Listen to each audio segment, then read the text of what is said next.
Bonjour à tous les troisièmes. Alors, petite vidéo de synthèse, je dirais, une petite vidéo qui va vous présenter quelles sont les attentes, quelles sont mes attentes concernant le devoir que vous allez avoir cette semaine ou la semaine prochaine.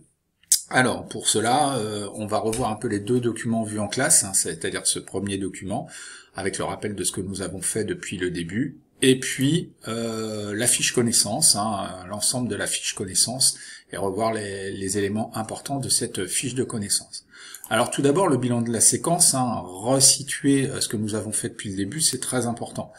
Ça permet de voir le déroulé, dans un premier temps, et voir quels sont les outils que l'on a utilisés pour construire notre fameux cahier des charges.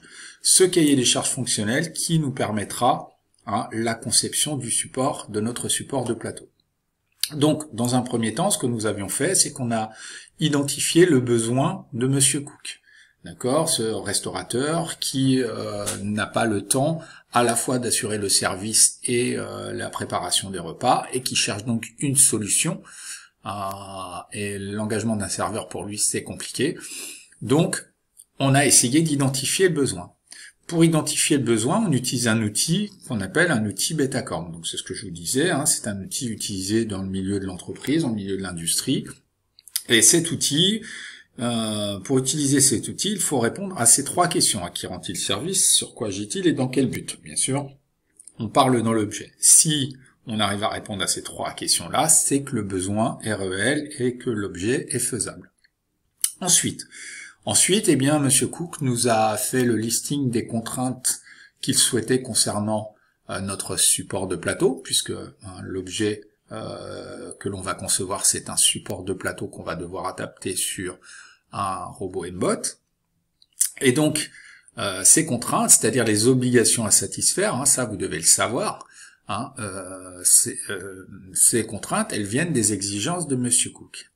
Alors là, on avait fait une carte mentale pour identifier l'ensemble des contraintes de Monsieur Cook, mais c'est pas un outil. Voilà, on a utilisé une carte mentale, on aurait juste pu faire un listing écrit comme ça, ça aurait été pareil. Par contre, pour formaliser les choses, pour mettre en forme les choses, on a réalisé l'analyse fonctionnelle du support. Cette analyse fonctionnelle, elle consiste à recenser les éléments de l'environnement du produit, et ça permet d'établir l'ensemble des fonctions et des contraintes liées au produit. Alors pour réaliser l'analyse fonctionnelle du support, on utilise l'outil diagramme pieuvre. Voilà. Donc c'est un outil sur lequel on met le produit au centre et on recense l'ensemble des éléments de l'environnement du produit. Alors ça, je l'expliquerai davantage sur la fiche de connaissance. Et enfin, c'est ce que vous avez fait la semaine dernière, lorsque nous avons identifié les fonctions et les contraintes, ces fonctions et ces contraintes, elles manquent de précision. Donc on passe sur une dernière étape pour la réalisation du cahier des charges de notre support de plateau, qui consiste à préciser l'ensemble des fonctions et des contraintes, et de définir les performances à atteindre, ce qu'on appelle les critères et les niveaux pour chaque fonction et contrainte. Donc là, je vous ai mis un exemple de cahier des charges, d'accord, où l'on trouve les critères et les niveaux à atteindre. Souvent les niveaux qui sont chiffrés, voilà, ou observables. Observable, par exemple, noir or blanc, c'est une couleur, donc c'est observable. Voilà, donc ça, on va le revoir sur la synthèse. Donc voilà, alors ce que je vous mettais ici, bien sûr, la remarque, c'est que ces outils qu'on a utilisés, c'est des outils normalisés, c'est-à-dire que on utilise ces deux outils graphiques-là dans le monde de l'entreprise, quel que soit l'endroit en France. Voilà. Et voilà, on appelle ça la méthode APS. Alors, la fiche de connaissance, qu'est-ce qu'il faut retenir de tout ça? Eh bien, c'est ça, que pour identifier le besoin, quel est l'outil que l'on utilise? On utilise l'outil Betacorn, d'accord? Cet outil Betacorn nous permet de répondre, quand on l'utilise, il faut savoir répondre à ces trois questions. Dans le devoir, vous n'aurez pas les questions, ce sera à vous de les trouver, donc il faut les apprendre. À qui le produit rend-il service? Sur quoi agit-il et dans quel but? Donc on met produit ici, et on met les trois questions ici, à qui rend-il service ici, sur quoi agit-il et dans quel but ici. Voilà.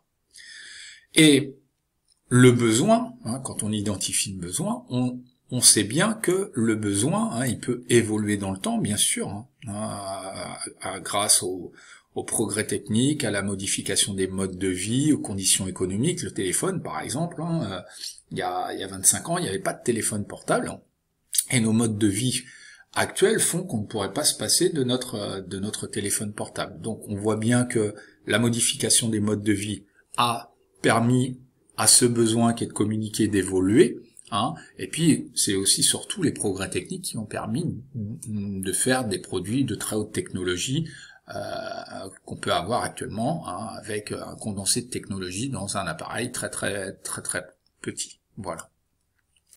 Alors une fois qu'on a identifié le besoin, on va décrire les fonctions principales et de contraintes. Donc pour cela, on va utiliser un autre outil qui s'appelle la représentation fonctionnelle et l'outil Pieuvre. Alors, cet outil Pieuvre, c'est analyse fonctionnelle, hein, c'est ce que je disais tout à l'heure. Pardon. Hein. On va déterminer les fonctions du produit à partir de la recherche des liens de ce produit avec les éléments de son environnement. Alors, pour comprendre, hein, donc l'outil Pieuvre, ça c'est à savoir, est une démarche graphique pour aider à rechercher et à rédiger ces fonctions. Ce qui est important pour l'outil Pieuvre, c'est de comprendre comment ça se construit et quel est le lien entre cet outil-là et les fonctions. C'est surtout ça qu'il faut savoir. Pourquoi? Parce que dans le devoir, vous aurez un cahier des charges comme celui-ci, d'accord? Enfin, une représentation fonctionnelle comme celle-ci, où vous aurez des éléments manquants ici et des éléments manquants ici. Et bien sûr, comme l'ensemble est lié, il faudra trouver, compléter l'ensemble de ces éléments-là. Alors, déjà, on isole le produit dans un premier temps, on recense les éléments du milieu extérieur en relation avec le produit, et on identifie déjà la fonction principale. La fonction principale d'un produit étant la fonction pour laquelle le produit existe. C'est un peu la fonction d'usage de notre produit. Voilà. Et cette fonction principale, elle relie bien deux éléments de l'environnement. Voilà. Et ensuite, on liste et on énonce les différentes fonctions de contrainte, hein, en utilisant bien sûr les autres éléments de l'environnement. Ce qui donne que, quand on le lit, la fonction principale d'un portail, pour mon exemple, c'est bien un portail, ça permet au propriétaire, ici, hein, de la maison, d'autoriser ou non le passage des voitures et des piétons. Donc dans l'écriture de la fonction principale, on retrouve bien les deux éléments de l'environnement. Ça, quand on lit cette fonction principale, il n'y a aucune contrainte, c'est-à-dire aucune exigence à satisfaire, aucune limite qu'on nous impose. Donc les limites, on va les imposer dans les contraintes ici. Donc on a une première limite, c'est que l'un des éléments de l'environnement du portail automatique, c'est le sol, c'est-à-dire que notre portail va devoir s'adapter à tout type de sol. Donc ça, c'est bien une contrainte. Celle que l'on a vue en classe, notamment, c'est les conditions atmosphériques. Le portail doit résister aux conditions atmosphériques, que ce soit la pluie, mais surtout, notamment, le vent. Hein. Quand il y a des vents forts, le portail, s'il est plein, eh bien, il risque de subir des forces importantes sur lui, et donc ça risque le vriller, voire même parfois le portail, ça arrive qu'il tombe. D'ailleurs, je crois que c'est déjà arrivé à certains d'entre vous qui racontaient cette anecdote. Donc, les conditions atmosphériques, et puis le portail, il doit s'adapter à l'énergie disponible. On peut très bien installer un portail dans un endroit où il n'y a pas l'électricité, je pense notamment à un champ, un portail automatique. On souhaite installer un portail dans une entrée de champ, on voudrait que ça soit automatique, alors c'est rare, mais maintenant c'est tout à fait possible. C'est possible pour la bonne et simple raison qu'on va utiliser un petit panneau photovoltaïque et une batterie qui va permettre d'alimenter en énergie ce portail. Alors là, ce que je suis en train de vous exposer, c'est les solutions techniques. Moi, ce que vous devez comprendre ici, c'est que ces éléments, le sol, on le voit là, l'énergie, on la voit ici, les conditions atmosphériques, on les voit, et comment on sait que c'est une contrainte? On utilise le verbe devoir, tout simplement. Donc, quand vous allez énoncer vos contraintes dans le devoir, il faudra pas oublier de mettre justement un doit ou ne doit pas pour bien spécifier que ce sont des contraintes. Voilà. Alors, du cours, Donc, qu'est-ce qu'une fonction principale? C'est une fonction qui répond directement aux besoins de l'utilisateur et exprime ce que permet le produit. C'est la fonction d'usage du produit. Et une fonction de contrainte, elle correspond à l'adaptation du produit à l'élément de son environnement extérieur. Je vous mets comment? Voilà, le produit doit respecter quelque chose ou s'adapter à quelque chose. Voilà. Alors qu'ici, c'est le produit qui permet quelque chose. D'accord? Donc voilà un petit peu les deux définitions. Et alors là, vous avez un autre exemple que je vais vous laisser lire. Et pour réaliser le cahier des charges définitif du produit, eh bien, ça c'est la dernière étape.